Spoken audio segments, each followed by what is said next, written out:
நான் காதல் என்னும் கவிதை சொன்னேன் கட்டிலின் மேலே. அந்த கருணைக்கு நான் பரிசு தந்தேன் தொட்டிலின் மேலே. நான் காதல் என்னும் கவிதை சொன்னேன் கட்டிலின் மேலே. அந்த கருணைக்கு நான் பரிசு தந்தேன் தொட்டிலின் மேலே. வரிரோ வரிரோ. வணக்கம். பல்சுவை பெட்டகம் யூடியூப் சேனல் வழங்கும் உரைக்கோவை. மனிதர்கள் பிறக்கிறார்கள், இறக்கிறார்கள், வாழ்கிறார்கள். ஆனால் எத்தனை பேர் காலம் கடந்தும் மக்களின் மனங்களில் வாழ்கிறார்கள் என்பதை எண்ணி பார்க்கிற போதுதான் நமக்கு வியப்பாகவும் அதே நேரம் மிகச்சிறந்த ஆச்சரியமாகவும் இருக்கிறது. ஆம் நண்பர்களே, நம்முடைய மக்களில் பலர் இந்த உலகத்தில் இறந்த பிறகு நினைத்து பார்க்கப்படுவதில்லை.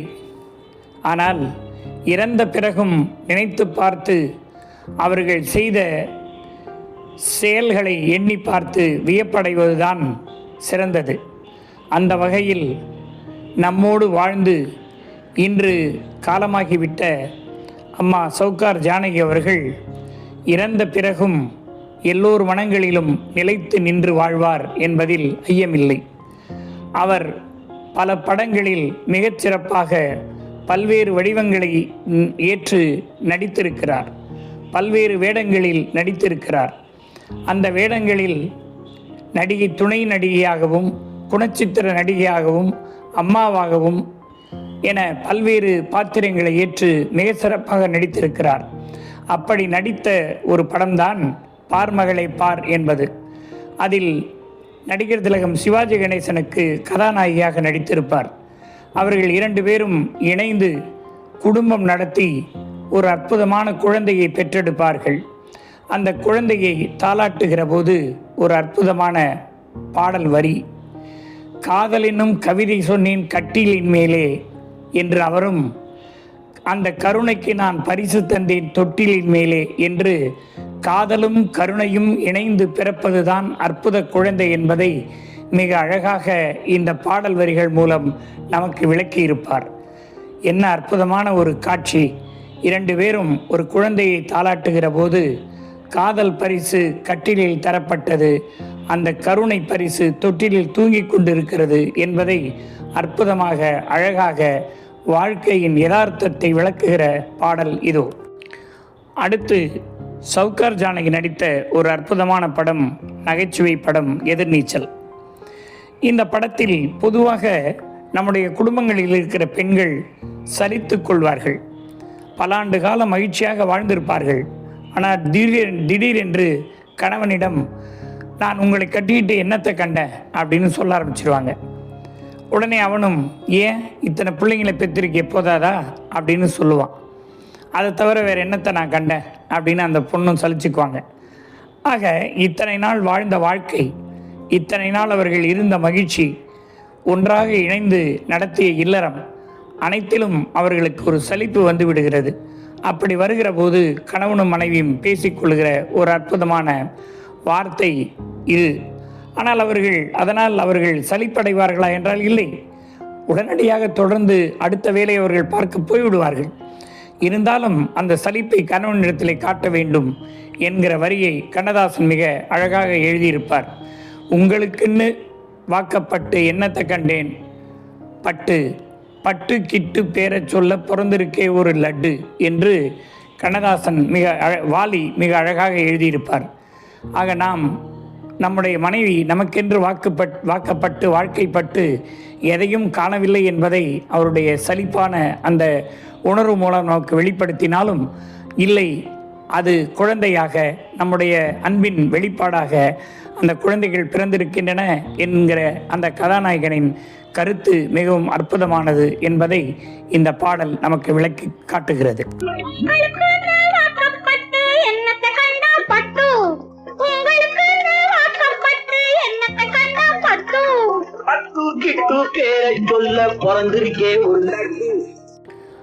அடுத்து ஒரு அற்புதமான இரண்டு மனைவியர் கதாபாத்திரங்களில் ஒரு மனைவியாக இருக்கோடுகள் படத்தில் சவுகார் ஜானகி அவர்கள் நடித்திருப்பார்கள்.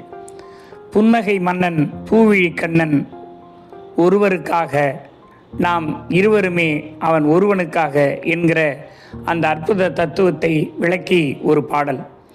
இரண்டு பேரும் ஒன்றாக இணைந்து ஒரு கணவனின் வாழ்க்கை சுவைப்பதற்கு ஒத்துழைப்பாக வாழ வேண்டும் என்கிற அற்புதமான கருத்தை வலியுறுத்தும் பாடல் அது.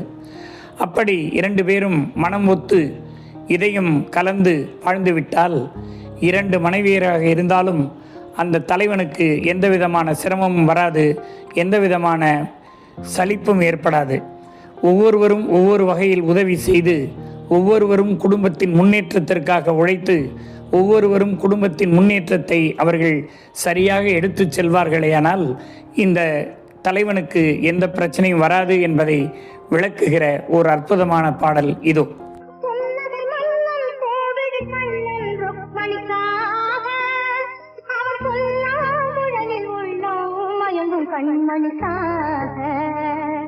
புன்னகை மன்னன் கோவிடி கண்ணன் இருவருக்காக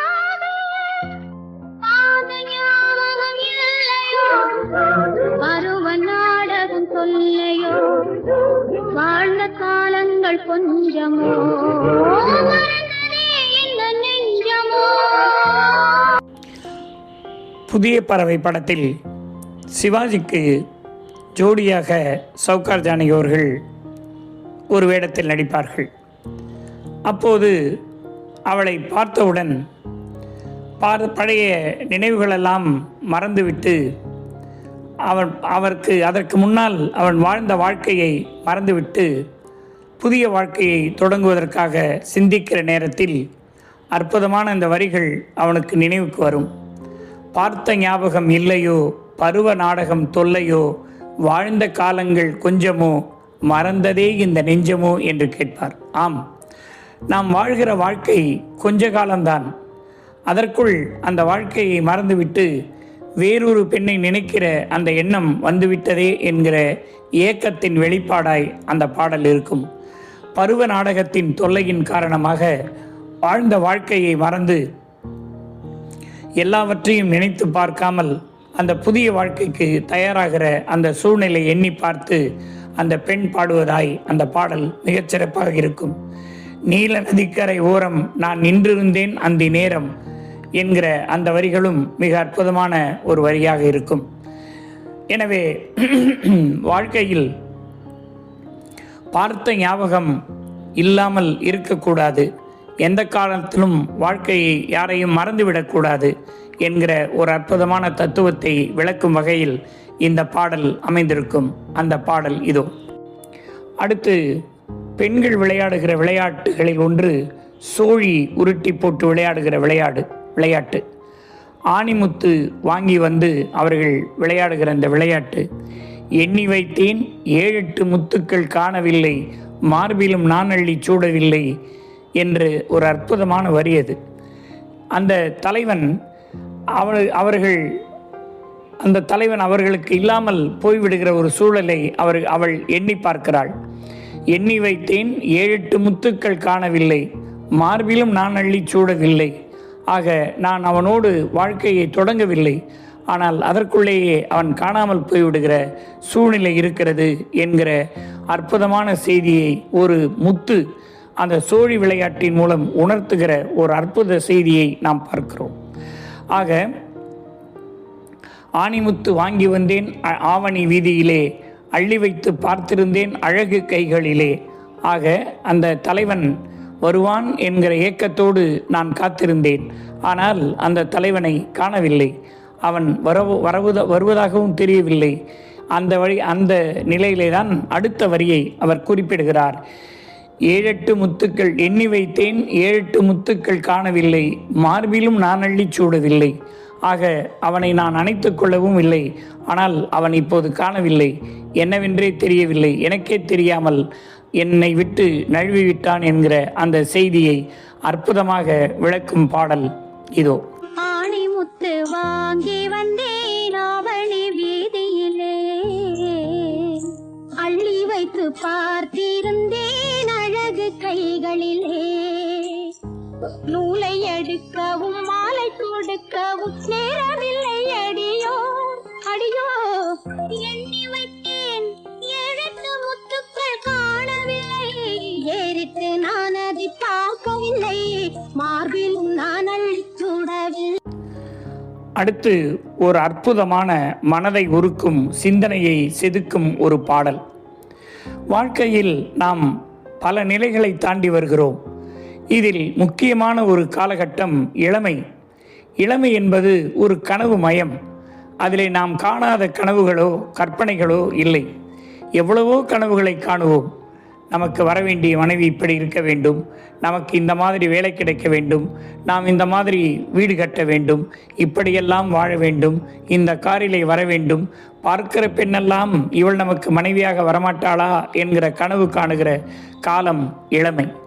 அந்த இளமையில் நாம் கனவு கண்டு கொண்டே இருப்போம். இளமையெல்லாம் வெறும் கனவு மயம். ஆம், உண்மையிலேயே இளமை என்பது கனவு மயம்தான்.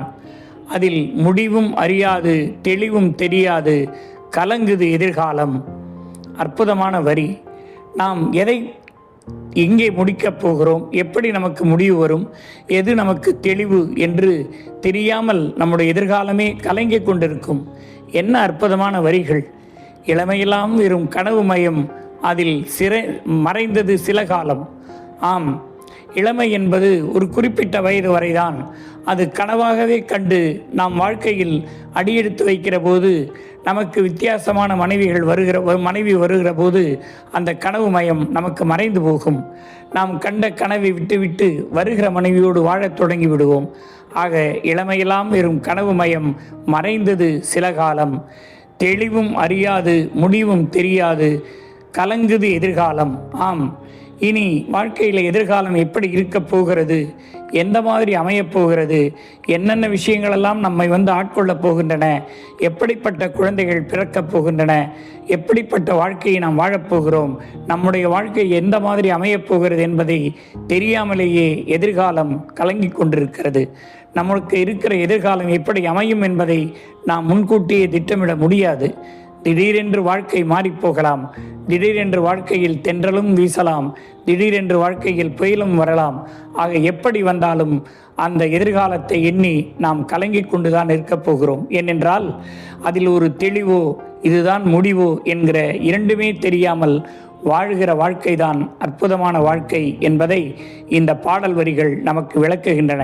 இளமையெல்லாம் வெறும் கனவு மயம், மறைந்தது சில காலம், தெளிவும் அறியாது, முடிவும் தெரியாது, கலங்குது எதிர்காலம்.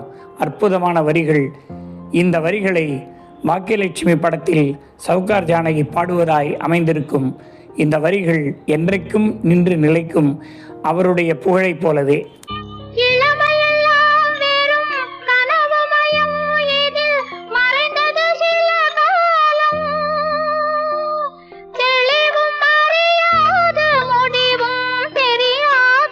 மயங்குது எதிர்காலம், மயங்குது எதிர்காலம். இப்படி பல அற்புதமான பாடல்களை பாடி மக்களின் மனதில் நிறைந்து என்றைக்கும் அவர் உள்ளங்களில் நிறைந்து வாழ்கின்ற சவுகார் ஜானகி அவர்கள் அற்புதமான பல பாடல்களை பாடியவர். ஒரு நாள் இரவில் பகல் போல் நிலவில் கனவினிலே என் தாய் வந்தாள் என்கிற அற்புதமான காவிய தலைவியின் பாடல். கண்ணா நலமா, கிருஷ்ணா நலமா என்று மகளை நலம் விசாரிப்பதைப் போல ஒரு அற்புதமான பாடல் இது. இந்த பாடல் அற்புதமான ஒரு கனவு பாடலாக அமைந்திருப்பதை பார்க்கிறோம். ஒரு நாள் இரவில் பகல் போல் நிலவில் கனவினிலே என் தாய் வந்தாள். ஆம், பகல் போல் நிலவு ஒலித்து கொண்டிருக்கிறது. அந்த சூழ்நிலையில் அவளுடைய தாய் வருகிறாள். வந்து அவளை நலம் விசாரிக்கிறாள். எப்படி அற்புதமான ஒரு காட்சி பார்த்தீர்களா? இப்படி பல்வேறு நிலைகளில், பல்வேறு சூழல்களில், பல்வேறு தருணங்களில் மிக அற்புதமான பாத்திரங்களை ஏற்று நடித்து மக்களின் மனதில் என்றைக்கும் நீங்கா இடம்பெற்றவர் அவர். இருக்கோடுகள் படத்தில் அவருடைய நடிப்பு அற்புதமான நடிப்பு. அந்த நடிப்புக்கு ஈடு இணையே கிடையாது. பல்வேறு பரிசுகளையும் பல்வேறு விருதுகளையும் பல்வேறு நிலைகளில் உயர்ந்த உத்தமமான நடிகையாக வாழ்ந்து தமிழ் மக்களின் இதயங்களில் நிறைந்து வாழக்கூடிய சவுகார் ஜானகி அவர்கள் என்றென்றும் நிலைத்து வாழ்வார்கள்.